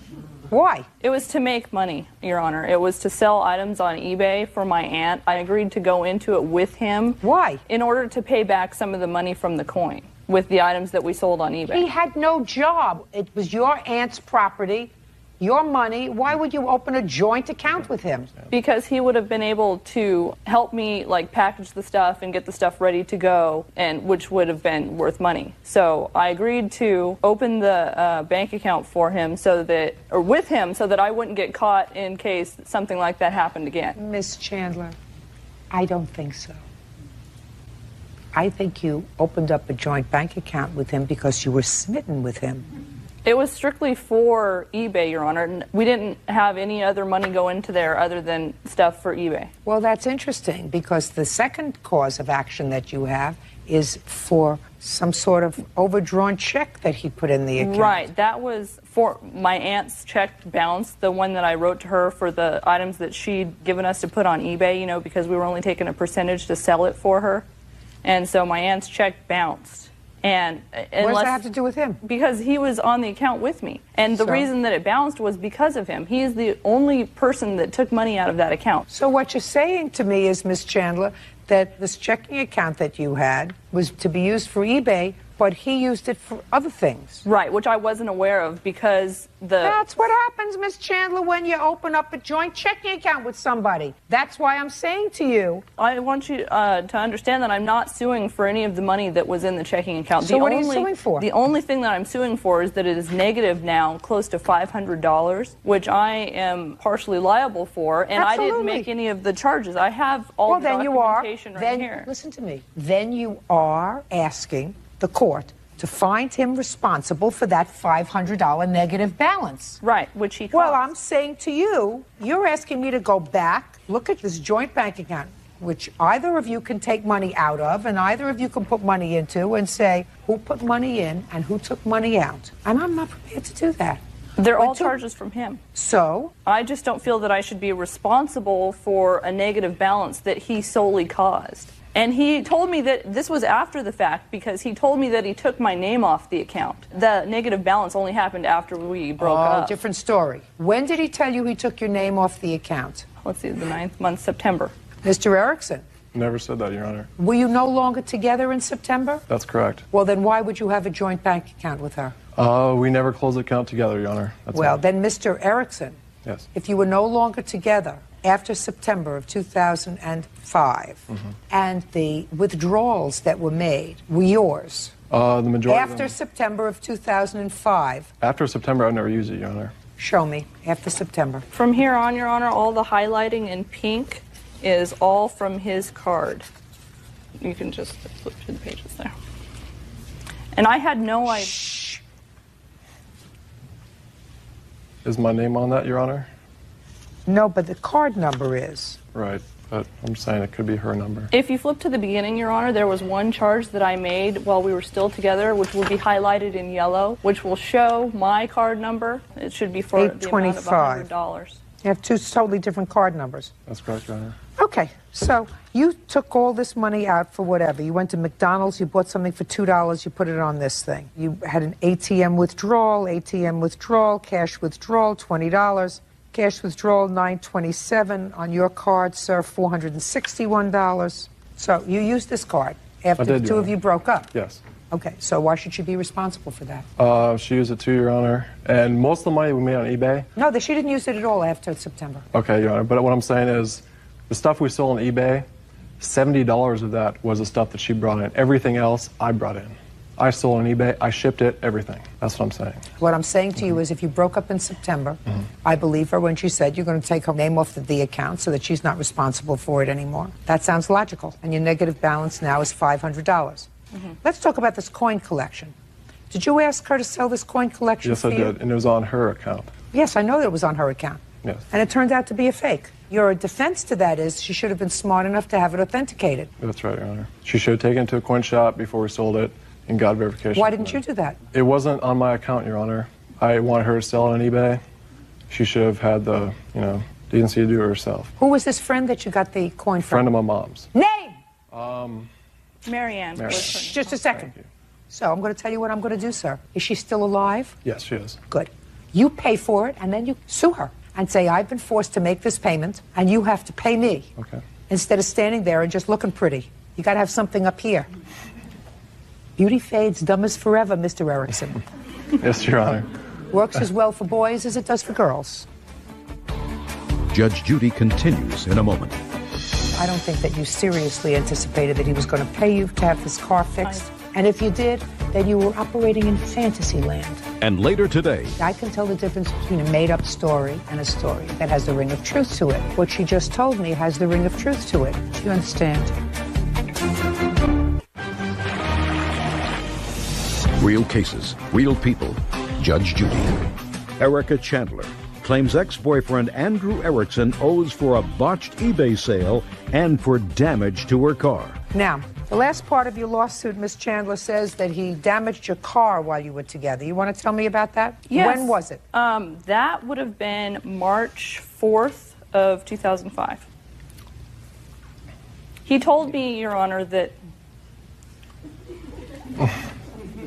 He damaged your car in March of 2005, and if he didn't pay you for it, I wouldn't have sold the coin for him in June. I wouldn't have opened up a joint bank account for him in July. I would have shown him his walking papers. I understand, Your Honor, but he said he was going to take it to a friend of his to He have didn't do it, and he didn't do it March, April, May, June. If he didn't do it in 4 months, then you don't do him another favor and sell a coin for him. And if he didn't do it March, April, May, June, July, you don't open up a joint bank account with him unless you're smitten. And if you're smitten, that means you, so he damaged the car a little bit. Mr. Erickson, your defense is that she should have had insurance, and if she didn't have insurance, she asked me to drive her someplace, and she should have used her insurance, so it's not my problem. That's what you say. You know, you really should consider yourself very lucky. I don't know whether he means this answer to be a reflection of his character. If he does, you're very lucky that he's not in your life anymore. He uses If he doesn't mean it, he shouldn't have said it to be flip. But meanwhile, I don't think that you seriously anticipated that he was going to pay you to have this car fixed. And if you did, then you were operating in fantasy land. The reason, Your Honor, that I didn't turn it into my insurance and I didn't take care of it right away is because I had a $1,000 deductible on my car, and I knew that it wasn't going to be $1,000 to fix that. And I didn't have the money to fix it. So, is it fixed now? No, it is not. And you're still driving the car? Yes. 15 months later? Yes, I'm waiting for him to pay me. He's not. He's not going to pay you. So, you know how you've looked at the scratch on the car for the last 15 months? You're going to continue to look at the scratch. Judgment for the plaintiff in the amount of $1,381. Mr. Erickson? That's right. One of these days, someone is going to take advantage of you. Unfortunately, I'm not going to be there to sort of give you a wink. You have to do the right thing in this world, otherwise things come back and bite you in the behind. Do you understand? Yes, I do, Your Honor. Not always. May not happen tomorrow. May not happen the next day, but I'm telling you this, Mr. Erickson, it's been my life experience that when you don't do the right thing and treat people fairly, eventually it comes back to get you. Do you understand? Yes, I do, yeah. Thank you very much. That's all. Parties are excused. You may step out. He just uses people. I think she's just a sad individual. He's sleeping with men right now for money. Oh, God. No, that's not true. And he's not even gay. She was sleeping with me when she was with her boyfriend. Last time Mr. Erickson and I met, he tried to beat me and burn me with a cigarette. He called me talking crap, and I went over there. And he was drunk, and he was flailing like a stroke victim. Be careful who you trust. He's not exactly the type you take home to mom. Stay away from, well, I wouldn't say women in general, but try to pick them better. Suing her former roommate, Lulu Onawaka, for a rental deposit, moving costs, and lost wages. Miss McRae, you were looking for a room, and you rented a room in defendant's apartment. It didn't work out. You were unhappy. She was unhappy. You moved out. And now you want return of rent, deposit, moving costs, lost wages, and emotional distress. She also said, didn't work out. We didn't like each other. It just wasn't a good fit. So you were happy she left. That's either a yes or a no. You were happy she left. No, ma'am. You weren't happy you wanted her to stay. No, ma'am. Then you were happy she left. No, ma'am. I wasn't happy she left. Oh, let me see. Let's see. Okay, this is what you say. Brittany, that would be you. Yes. This is your answer. Was messy, played loud music, brought friends in. After that, I let her know we weren't a good fit and would not be renewing her lease. No. Now, that's what you said. We'll not be renewing the lease for the apartment. No. Doesn't matter. I just read you something. I read you your answer. Now, does that sound somebody that was happy with their roommate? I define happiness for myself. I've lived in co-living where I've had to live with people I do not like. What? And make it work is what I'm trying to say. So no. That wasn't the issue. The damage she's referring to was actually me attempting to change the locks on the door. I was trying to change the lock because during my time away, all of my belongings.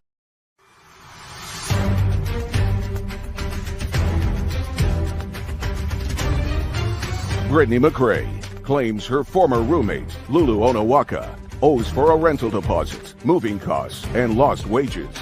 Lulu is countersuing for property damage and storage fees. Brittany was messy, played loud music, brought friends in unannounced. She damaged the washing machine, flooded the apartment, and without my consent offered to adopt someone's dog. After that, I let her know we weren't a good fit and wouldn't be renewing the lease. That's what you wrote. Do you want me to show that to you? No, you are right, and that is what I wrote. Absolutely. Mm-hmm. Well, then I don't know why you have a passive-aggressive attitude, because I'm the only one who's passive-aggressive. Then you were happy she left. No. Okay, well, you're ridiculous. Then weren't a good fit, and yet you were happy with that. And I don't have to define happiness. Yes. I know that if I lived with somebody who was messy, sometimes loud. Okay. We broke the dishwasher and flooded the apartment because they put regular soap instead of dishwashing soap into the apartment, and it sort of bubbles all over. Now, unless I was either married to that person or they were one of my family, I wouldn't be happy with them. If I had a tenant like that, I would say, oh my God, what did I get myself into? I want out of this. Okay. But you were happy. No, I wasn't. I stand in that. Okay, then you weren't happy. Yeah. Perfect. That's what I asked you. You could have saved me all this dramatic. I paid $1,300 and a $300 deposit. And you lived there for about a month? I lived there for 26 days. And things didn't work out. You had a big argument with her back and forth. And as a matter of fact, according to you, you left for a couple of days. I did. Yes, because you were unhappy there and felt threatened, felt uncomfortable, whatever it was. So you left for a couple of days. And when you came back, what was your intention when you came back? So, no, look, not so. Look at me. You left because you were unhappy. You came back. What was your intention when you came back? I never left because I was unhappy. I left because I was evicted from the property by the defendant. Just a second. So you didn't leave the apartment after this disagreement? Yes. You did? I did. Okay. Where did you go? I actually stayed with my friend. So you left? Yes. On what date? I left on June 1st. You provide some backstory on I don't need any backstories. I'm just trying to get to a mindset of why the two of you think that you have a lawsuit against each other. Why do you bother wasting your own time, wasting precious court time when you weren't happy in the apartment, you paid for a month's rent. Certainly, you're entitled to your security back if you cause no damage to the apartment. You lived there practically a month, and you're not entitled to any more money because she didn't give you 30 days' notice because you were just as happy that she had abandoned properties. What? She had abandoned properties. Okay. She damaged the door, and I lost my deposit as well. That's a door. An outer door, a door to her room? Yes. The door to her room? Yes, she did that. You have a photograph of the damage. Yes, I'd like to see it. Please bear with me. I'm going to find it quickly. The damage she's referring to was actually me attempting to change the locks on the door. I left after I had been informed by the defendant. Just a second. So you acknowledged the door was damaged while you were trying to change the lock on the door? I was trying to change the lock because during my time away, all of my belongings were still in the property. Correct? Listen to me. Did you damage the door? No. The doorknob was removed, but the door is not damaged. The lock was removed? The lock was removed. All right, so I'd like that to see. The defendant would no longer have access to my room, to which she actually did enter my room while I was away. Okay. I left because the defendant actually informed me that I would need to get out by that date. After requesting a full month of rent. You can show me the damaged door and how much it was to repair it, and I want to see how much it was to repair it. I don't have how much it was, but here is the lease agreement, and we paid $2,900 to be here for the security deposit. Oh, she just took this out. That's nonsense. That's nothing. I wasn't still able to get my deposit Nothing. back. The agreement I got that I... $1,700 back. Understand this. Okay. This is not damage to the door. She took out a cylinder. All you have to do is put it back. Unless you have a receipt for somebody putting it back, you get but nothing. That's what I'm saying. We didn't put you it get back. You get nothing. It's a maintenance request at the property. I didn't ask. $300 security deposit. By the way, are you allowed to sublet rooms in your apartment? That's a yes or a no? No. Just a hey. No, hey, don't look down. Don't look down. So the answer is you are not allowed to sublet rooms in your apartment. Yes. Okay.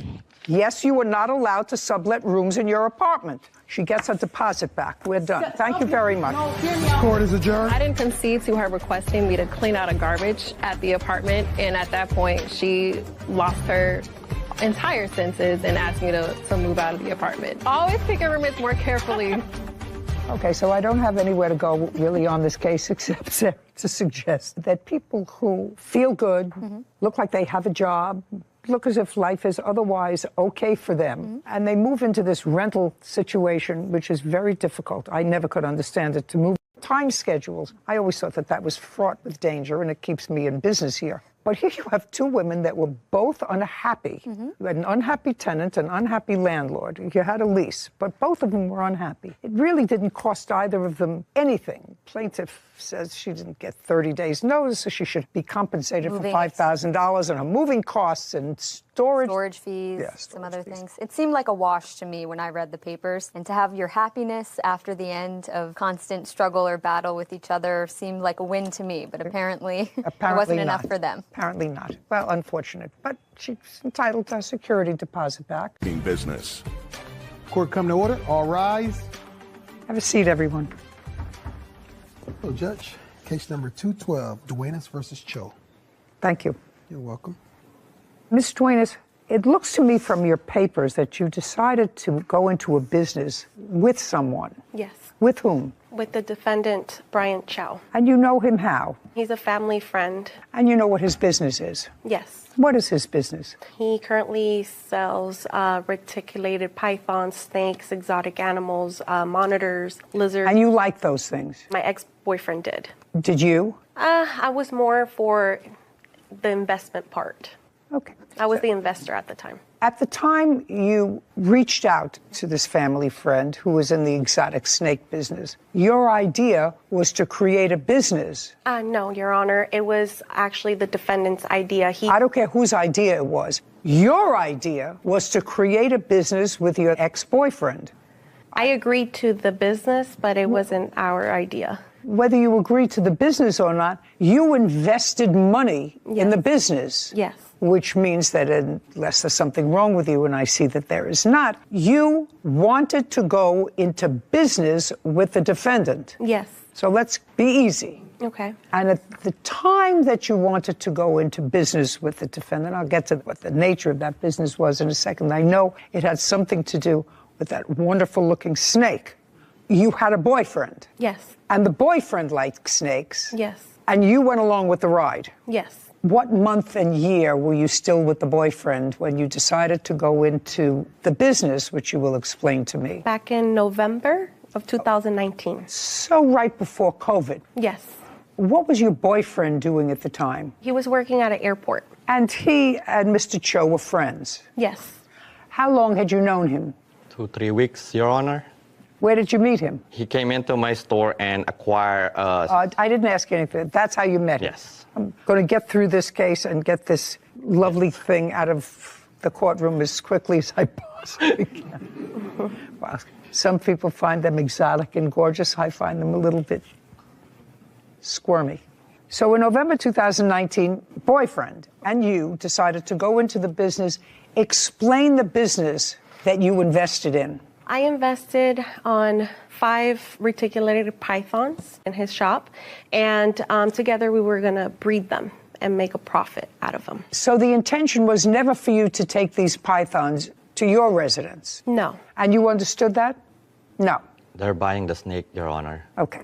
How much were the 5 snakes? In total, it was $10,000, plus the feeding and the cages that he claimed that the snakes needed. Was it your agreement that for $10,000, Ms. Duenas and the boyfriend were going to buy 1 male snake and 4 females? They decided to buy 2 snakes. Well, when was that decision made, sir? A week after I met him, because When you went into the shop, did you ultimately decide on 1 male, 1 female? No, so how it is, Your Honor, is he knew my ex-boyfriend prior to the business 5 years ago. He sold him a exotic Australian monitor lizard. Okay, what I want you to tell me is, did there come a time when the arrangement changed, so instead of 1 male and 4 females, you were supposed to get 1 male and 1 female? No, Your Honor. The whole way it was supposed to be 1 male and 4 females. Do you have any sort of a receipt for that? We have Instagram conversations. Do you have that? Yes, ma'am. I'd like to see it. Okay.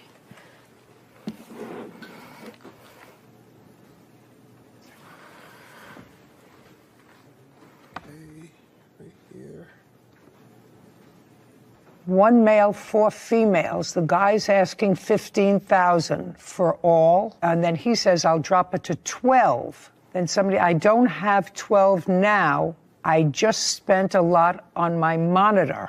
Let's go the rest. Okay, so he said, I don't have that money now. He says, I'm getting 16 lace monitors. You remember that discussion? And then that's a big investment for me right now. I'm saving up to get a house, but I'm down to breed my monitor with any of your monitors. Keep going. So far, I don't have a contract. And then somebody says, no, you pay half and I pay half. Who wrote that? He did. 1,000. I want to get them, but I'm low on cash till next month. And that's from you. That's from the reptile. I have to see it, Your Honor. Okay. If I invest half with you, what will be my return and in how long? Think about it. That's will be the baby's mix price. JTK Reptiles, that's you. Somebody's on their way. That's you and your boyfriend? Yes. We were on our way to give him the money. And how much money were you going to give him? We gave him the first time $6,000 and then $4,000.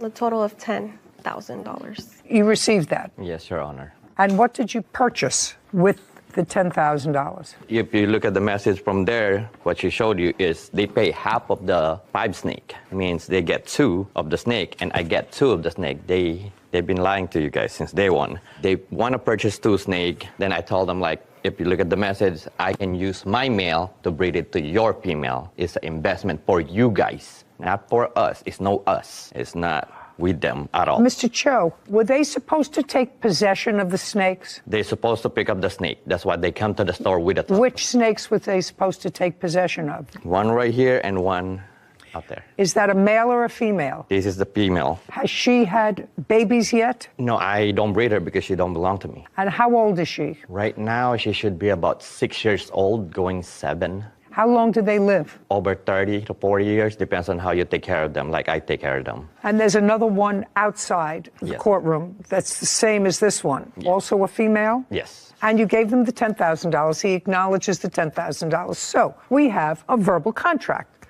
that you were going to pay for some snakes. He was going to order the snakes for you, which he did. And that was accomplished, and the payment for the snakes was done on what date, the first payment? Approximately in November of 2019. And when was the next $4,000 payment? The same month, I would say like a week. Good. And when did you order the snakes, Mr. Chow? Right after I get yeah, because I cannot just acquire the animal without the payment. Okay, so now you've got the payment and you order the animals. Yes. On what date do they arrive? 2 days after, they're FedEx delivered to my shop. And when did you notify the plaintiff that they were there? The day that they came, I tell them the snake. And the boyfriend? They arrived a week after I notify the boyfriend. Okay. Now, Ms. Duenas, a week later you went to the shop. And what happened when you went to the shop? Now he's got $10,000 and he's got 2 snakes. I just want to clarify, Your Honor, that we even gave him money for the tanks because here in the conversations it says that he can't continue having them in tubs. So he needs us to give him money to invest to buy the tanks to house the snakes. So our original plan was for him to keep the snakes because he has the shop. We, at the time, lived in an apartment. He was well aware of this, that we couldn't have big snakes in our apartment. He says no, you say yes. I'm not sure how I can resolve that. I'm trying to simplify this contract. Cassandra Duenas claims exotic pet store owner Brian Chow owes her money for a snake breeding business. Brian says Cassandra changed her mind about the business after he purchased the snakes. Okay, part of the contract was fulfilled because you paid him. Then he ordered the snakes. Second part was fulfilled. I want you to tell me what happened when you went to see the snakes. You say to see them. He says to pick them up a week later. So when we went to the shop, Who went? led us to Who went? My ex-boyfriend and I.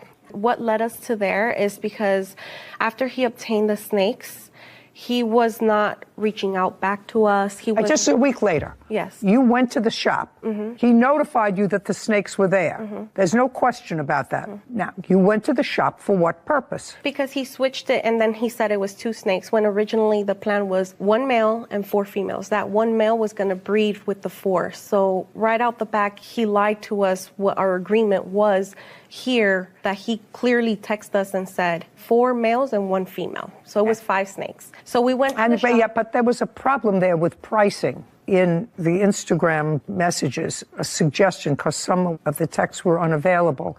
He said originally they were $15,000. Mm-hmm. And then there was some discussion of $12,000. And then there was some discussion of $6,000. He says he'll pay half and you pay half. And you were always supposed to give them the snakes. Why would you pay half? Then they get the 2 of the snake and I get the 2 of the other snake. It's 5 of them. And the one that we're gonna pretty much, they can have it if they want it, or I can use it when I need it. You mean the male? Yes. So that was the business. Anyway, you went there and what happened? So I went in recording. My ex-boyfriend told me, hey, record. Don't tell me what your ex-boyfriend told you. Okay. Just tell me you went in and what happened. We went in there and we asked him, hey, we agreed on 5 snakes. Now you switched up and you said now it's 2 snakes. First you told us it was 15,000, then 12,000. You were playing games with us the whole time. And at this point, after a week later that he said that he got the snakes, then he told us it was 2 snakes. At that point, we were upset because we had planned and we had counted with 5 snakes. That's why we gave him that ridiculous amount of money. And basically, we didn't want nothing else to do with him. We wanted our money back. And that's what we went for, our money back. Just a second. Yes. So you walked in wanting your money back? Yes. Do you have any text messages, Instagram messages, suggesting that before you got there, you had said to him, we changed our mind, we don't want to be in business with you, we want our money back? No. Nothing? No. He wasn't reaching out, sorry, Your Honor, he wasn't reaching out to us. He was sending him video calls, he was calling him through text message, my ex-boyfriend. I don't care. You paid the money, he got snakes. The question is, you think there's supposed to be more than 2? He says 2. More were more money. So the ultimate agreement was for 2. So what happened when you went there? You're there with your boyfriend. Yes. And you say, I want my money back. And he says, I don't have the money here. I have 2 snakes here. Are you telling me that he didn't call you and say your snakes are in? Is that what you're suggesting? Do you have an invoice for these snakes, Mr. Chow? Yes, Your Honor. I'd like to see the invoice for the snakes. By the way, your boyfriend has other of these exotic creatures. Is that right? To the people that I get them. What kind of exotic creatures does he have? One that he sold him, an Australian water monitor from the Philippines. And? He has 2 rhino iguanas, a pair. He has a, I don't know the name, but it changes colors. Mr. Chow, transfer is August of 2018. And those are for the lace monitor that Are these lace monitors? Yes. Sorry, Your Honor, these are not lace monitors. These are reticulated pythons. These are not monitors. Monitors are lizards. These are snakes. Lace monitor bell face. Yes, Your Honor. Well, that's not that. No, Your Honor. Well, these are useless. Yes, but that's connected to the rest of what they did. What does it have to do with these 2 snakes? What I want to see is when you purchased these 2 snakes. Yeah, I don't have it, Your Honor. Well, get it. What do you mean you don't have it? I left it at home. I'm so sorry. Well, what'd you bring these for? Those are the time that they both got arrested when they went to my shop. Yeah, but you now have those back, right? Yes. You have those back. So if you had to take documents, why didn't you take the documents for the snakes in question? The lace monitor lizards aren't in question. You have them back. They may have taken them. They were arrested and you finally got them back. So I don't understand that. I just mistaken grabbed the wrong paper. Well, Mr. Chow, do you deal with these people regularly, that you buy snakes from them regularly? Not really. Depends on the size of the animal and depends what kind of animal. Well, you have the date of purchase someplace, Mr. Chow, and I don't want you to waste my time. Yeah, I'm so sorry. That's why I just said I don't have it, Your Honor. Did they purchase that kind of snake? Yes, Your Honor. Is that correct?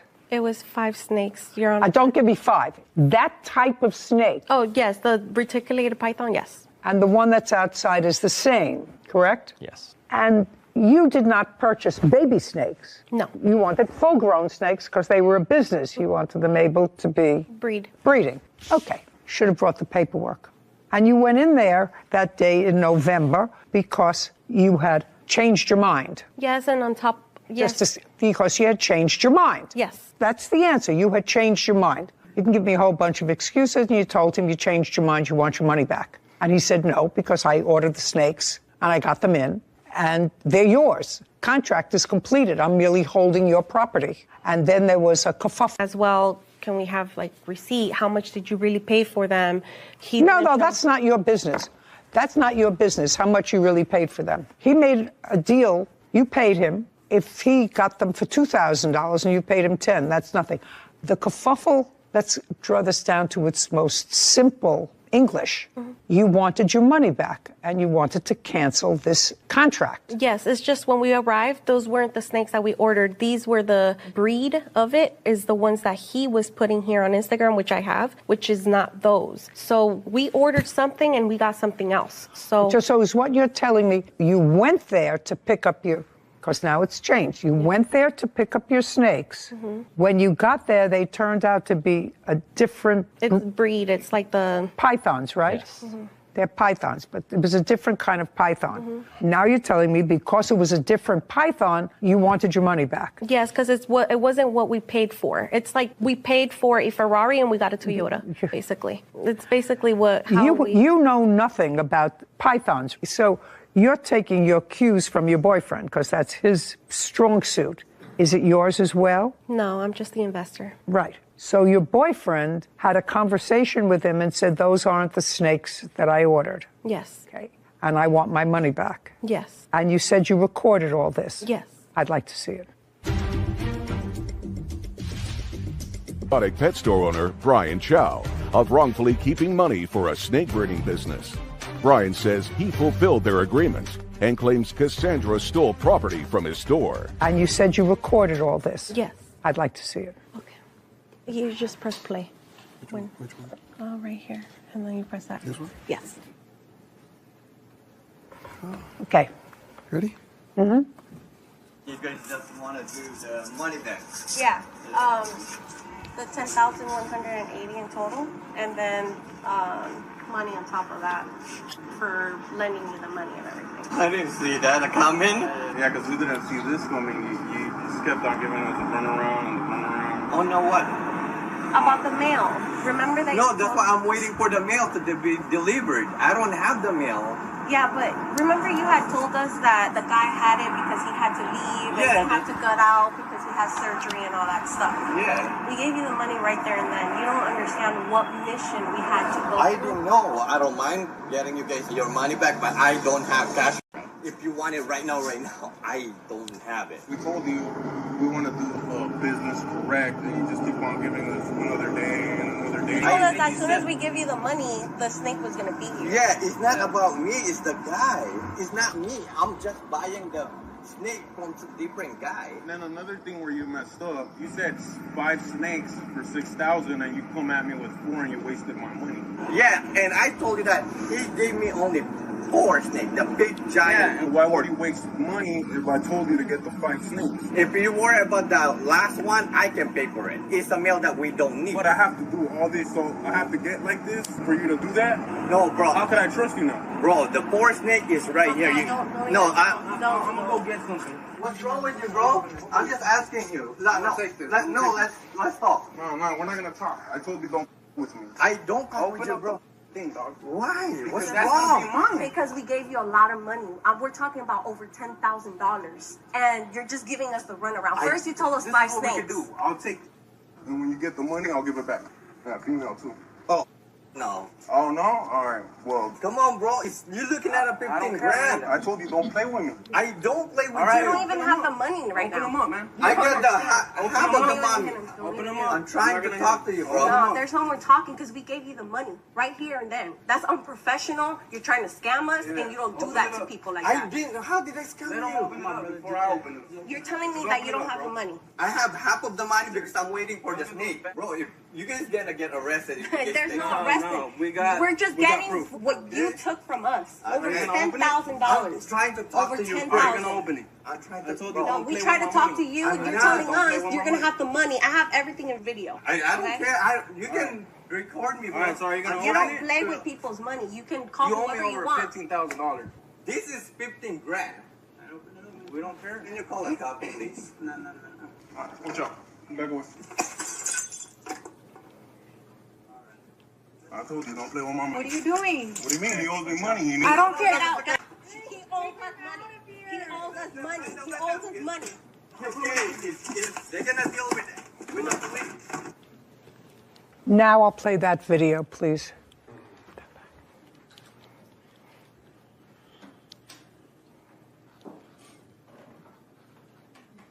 That's your boyfriend breaking into the... Yes. And when he broke the glass and took out whatever lizards he took out with him, where did he take them? You were still with him? Yes, he put it in a bin. And is that you carrying them out? Yes, and that's the reason why I was charged with the robbery, just because I walked out with the item. That's all right. That's fine.